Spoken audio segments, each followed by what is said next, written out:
Good evening and welcome to Up South, your one-stop destination for all the news from South India with me, T.S. Sudhir. The country woke up to some real bad news coming from near Bangalore today morning.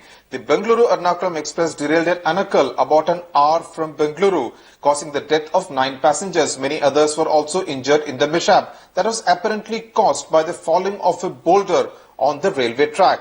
Our Deputy Editor South, Rohini Swamy, sent us this report from Anekal.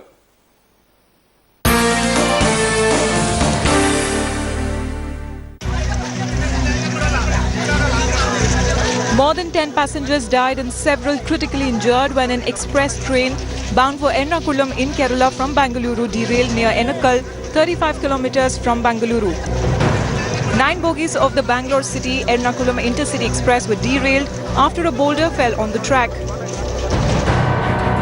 The train had left Bangalore at 6:15 a.m. and derailed at 7:45 a.m. between Anekal Road and Hosur in Bangalore City Salim section. And he says that he did feel the impact around 7:42. But the fact is, yes, a lot of them they're under stress. They're under the impact of the accident because it's something that it absolutely shakes anybody up. But the thing is, end of the day, that the survivors are the ones who tell the tale. But as you see, investigations are on and they're thoroughly trying to find out as to what caused the accident. It's very, very difficult in terms of the rescue operations here. Cutting through the metal, they're getting equipment from all across, from Tamil Nadu and Karnataka. And also you have top officials, the intelligence officials, the DGP of Karnataka. As per our assessment, which cannot be absolutely 100% sure assessment, 42 are injured and dead. And what about the people in terms of casualties? What number are you seeing as of now, based on the observation? Death looks like number is 11. But of course, it is subject to the correction till we evacuate all the dead bodies and we clear the area. We will not able to give a definite opinion. When did you feel the impact? What exactly happened? You were the TT on the train. I was in the AC coach. I was checking, so I was not knowing what was happening outside. Okay. And suddenly, what was the impact? How did you feel it? What time did you feel that impact? 7:42, I think probably there was a jerk. Okay. And there was anything else that you noticed? I don't know anything. And when you were talking to the passengers, what did the passengers tell you at that time? There was no time for us to speak. It was only for evacuating the people. Then I seen this SI court. I have rushed here. Okay. So, but how are you in terms of? I'm fine, madam. No worry. By the grace of God, I'm okay. All right. Injured passengers were admitted to a local hospital. Prime Minister Narendra Modi also expressed sadness over the loss of lives in the accident. In a tweet, Prime Minister said the railway minister and officials were closely monitoring the situation.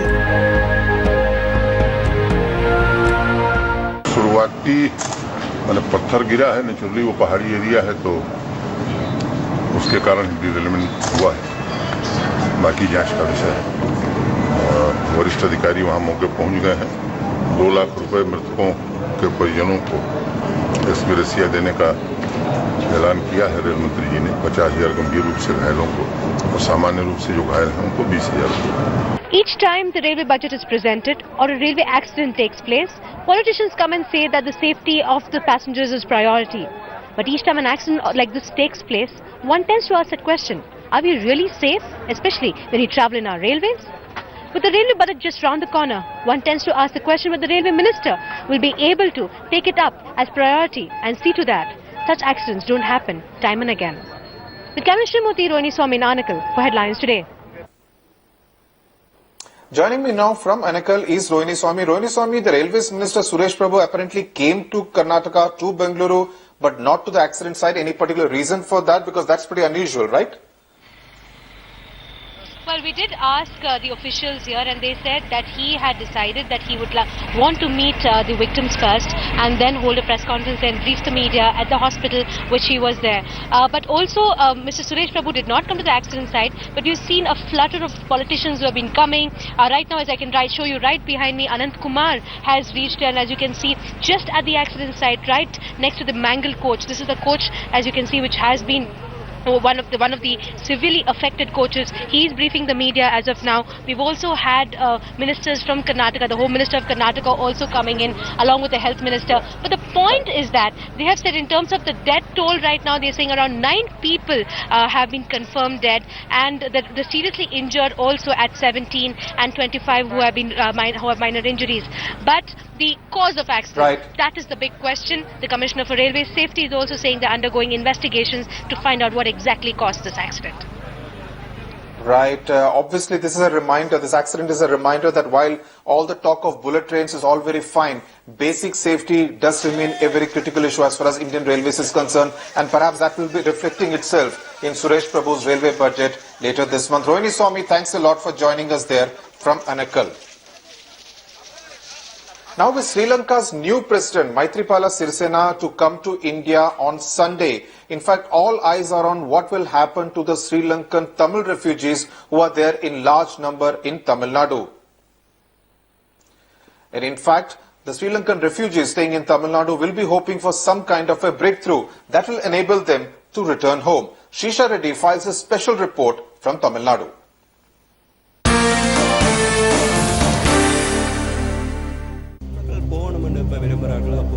24-year-old Tushan Paransoti, who moved to India post the civil war in Sri Lanka in 2009, awaits an assurance from the newly elected Lanka president that he will be safe in his country. After losing his mother and brother in the war, Paransoti has given up on his homeland. The change in the regime, however, has given him some hope. If people think safety, they will back to home country. And every rights also given, Sri Lankan government will have to give to every people, every Tamil people, and not fear to live in Sri Lanka. The refugees who moved to Tamil Nadu decades ago are not living a comfortable life here. But having seen the worst, they are apprehensive about whether they should return. The ground situation is entirely different. The defense personals, the occupied by the defense personals in Tamil area, they have not gone back.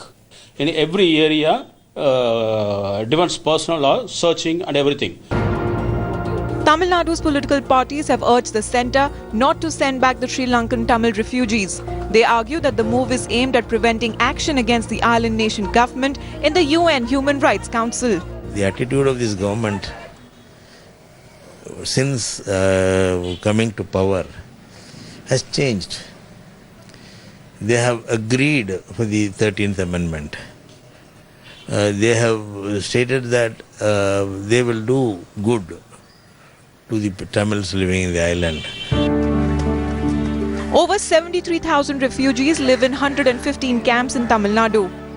There are over 31,000 people living outside the camps in rented accommodation or with relatives.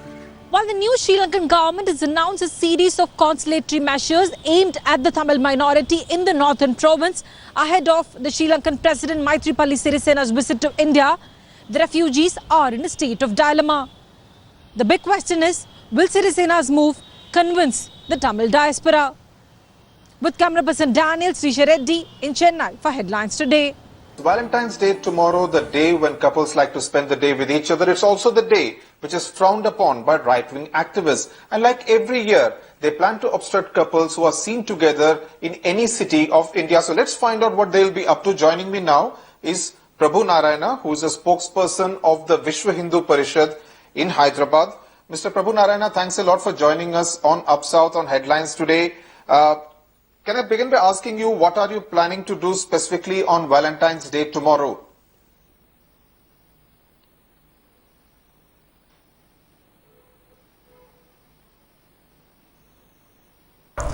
Tomorrow will be the Valentine's Day. Our Indian culture is not for particular day to love. We'll be loving every day. Our 365 days we'll be loving. And this is the bad culture motivated by the foreign countries, that to Rome especially. Rome people, they have abolished this system. They have withdrawn this system. And moreover, this is being implemented to vanish the Indian culture. We are against that culture. Our duty is to educate the young couples to love each other. and in front of their parents. You should not create a bad atmosphere so that everybody will point out. Right, but what is your specific plan for Valentine's Day, Mr. Prabhu Narayana? Can couples move around safely, or do they have reason to feel scared and apprehensive? Tomorrow we'll bring them from the park for giving a counsel. After counseling, we'll call for their parents. At their consent only, we'll perform their marriage. But Mr. Prabhu Narayana, that's none of your business. What right do you have to be the moral police of India? Why should it bother you if they are seen moving around? This is not Indian culture to roam here and there to get bad name to the society and to their parents also, because they must be ideologically they must be impressed to other people also. Mr. Prabhu Narayana, but you are not empowered to do something like this, and the young couples are not even asking for permission from you whether they can actually move around with anyone they like. We don't have any powers, sir. As you said, we don't have any powers. We'll call for their parents, and at their consent only, we'll perform the marriage here at VHP office. Right, Mr. Prabhu Narayana, not many will actually agree with your views on Valentine's Day and what you propose to do in Hyderabad or in different cities of India. Thanks a lot for joining us on Up South. My colleague Pratibha Raman also joins me from Bengaluru. Pratibha, you heard what the Vishwa Hindu Parishad's plans are, and I'm sure the Saffron Brigade is much more strong in your state of Karnataka. What do the youngsters who you have with you as guests on Up South plan to do about this? Would they feel scared and abandon their plans for Valentine's Day? Well, the first and foremost emotion that they actually voice out or express is the fact that Bangalore's youngsters do feel outraged by this whole statement that has been made, and they want to really voice out their opinion and fight against this. I have with me two such youngsters, Amit. So what do you think? What is your first reaction? Would you actually stay indoors and be scared about this, or would you actually come forward and fight this out? I'll come forward and fight this out, because what the comment they have made is very ridiculous, and this shows that how narrow-minded they are. Because we are staying in a society where the people are open-minded and they do prefer being in living relationship.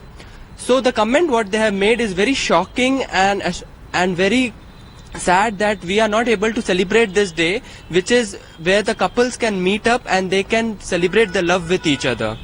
Also the fact that, there's been a lot of hue and cry that organizations like this have made with regards to it's an undue influence of the Western culture here. As we know, we are living in a cosmopolitan city, so being in a relationship is very common. So I don't think so VHP or any such organization to take such steps like restrictions or something like that. So I think when we are in a relationship, so we can draw lines and boundaries in our relationship. So I don't think they should take some steps for this, and I think I should tell them to think a broad way how I think to be them. So all of them wanting to teach them a lesson, to tell them that they need to be more open-minded than impose such kind of restrictions. Also, in order to voice the sentiment, there is a solidarity march that is being scheduled tomorrow, and I have with me one of the organizers of this, Ms. Vidya Dinkar. Thank you so much for joining us. Ma'am, what is your first and foremost reaction? What is the message that you plan to send across through this march? Well, very clearly, it's the message that these two young people have been saying. They have freedom to associate, they have personal autonomy, they have right to public space. And that is what we want to uphold.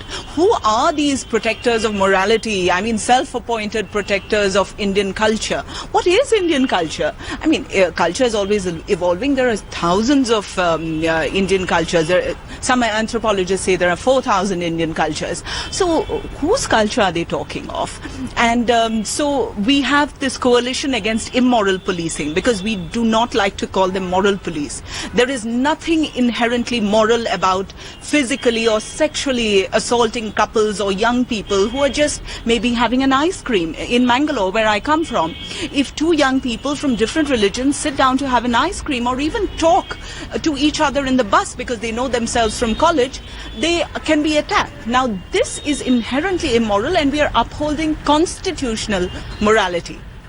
upholding constitutional morality, and who are these people to come and tell us what to do or what not to do? And most of these youngsters seem to say that they have their values and principles in place and they do not need organizations like this to come forward and teach them what it is. Sudhir. Right, that's quite an interesting observation made by Vidya Dinkar, that instead of moral policing, they should be called immoral policing. Pratibha Raman, you and your guests, thanks a lot for joining us here on Up South. That's it then on this edition of Up South News and Updates.